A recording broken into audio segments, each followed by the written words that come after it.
know you can hear me if you want to. Maybe that's just it, Grover. Maybe you don't want to hear me because you're not man enough. Mr. Miller, don't try to get yourself killed. Get out of here. Mr. Miller, I used to believe your lies, but now, Grover's not my friend this way. Listen, boys.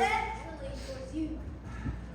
I really appreciate your concern, but if Grover's got something against me, he needs to get out of here and get it off his mind. He might get off his mind by getting you off of this earth.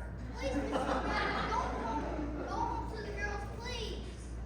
Yes, Mr. Wheeler, because we don't want you here. And I don't mean woman over 6 Bristol Street, but to your blooming own country, Germany. So, you finally decided to come out here and talk to me. Not really. You're not worth spending me time.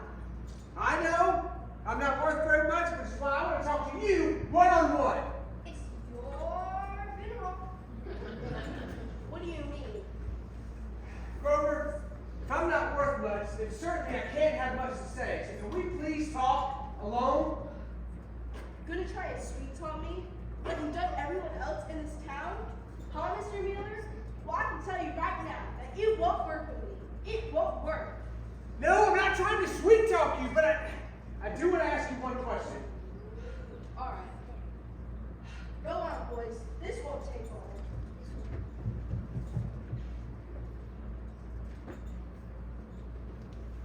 All right, Mr. Mueller.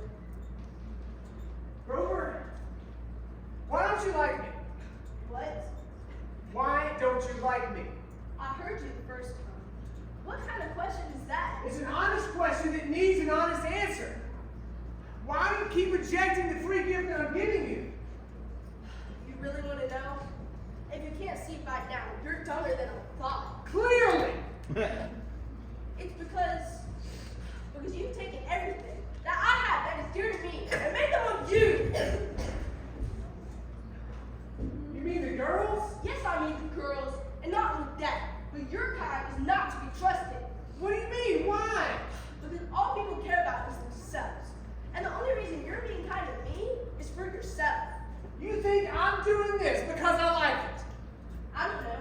Maybe you do it to enjoy making Mrs. G look silly. Well, that is quite enjoyable, but I assure you that's not it.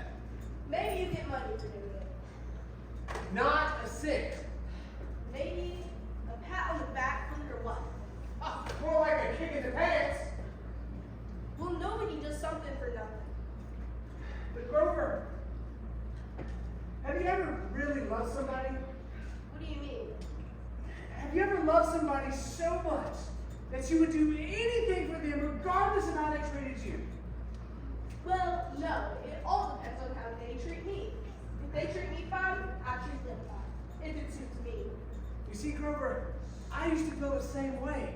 But then I met a friend, so much more than a friend, named Jesus. And I learned, Grover, that I'm broken, that we're all broken, that none of us are perfect, and we need a rescue. And I learned that Jesus came down out of heaven to be born as a baby, fully God, fully man, but to live the life that I could not.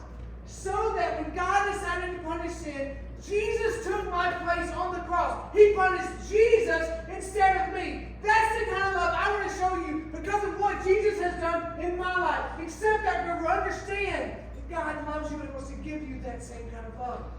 Oh, Mr. Mueller, enough preaching. What makes you think you can come into our town and change everything? I didn't mean to. It just turned out that way. And besides, I haven't made anyone worse off by my changes, have I? Me? Oh, I want to change that too, Grover. I want to start a boys' home with you and the boys that need the crazy old Rowan. I want you to be the person to help me open it up. You are crazy. Yes, of course, but why do you keep rejecting the gift I'm offering you? There's got to be some tricks. There's no tricks. Why are you so stubborn? What's in it for me? Everything. Food, clothing, home, shelter, a family, love. I've got all those things. No, you don't, and not every day. You won't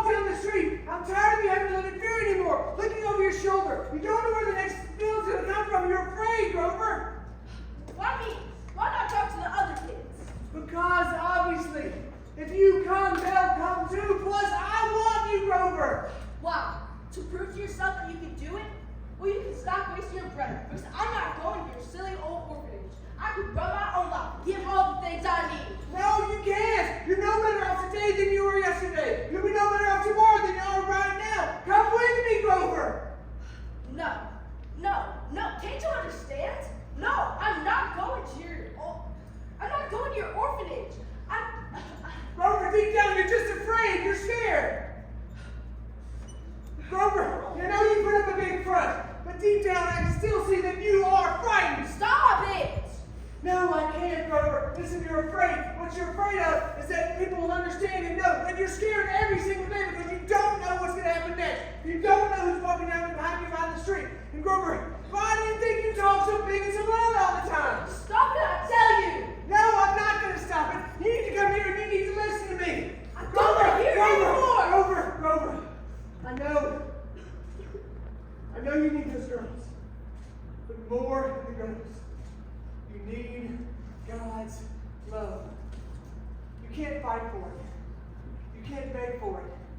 You can't steal it. You cannot be good enough to earn it. You have to look to Jesus Christ and say, thank you, and accept it. Accept his gift, Grover. That's enough. Go on, get out of here. Fine. I'll go. But Grover, I feel so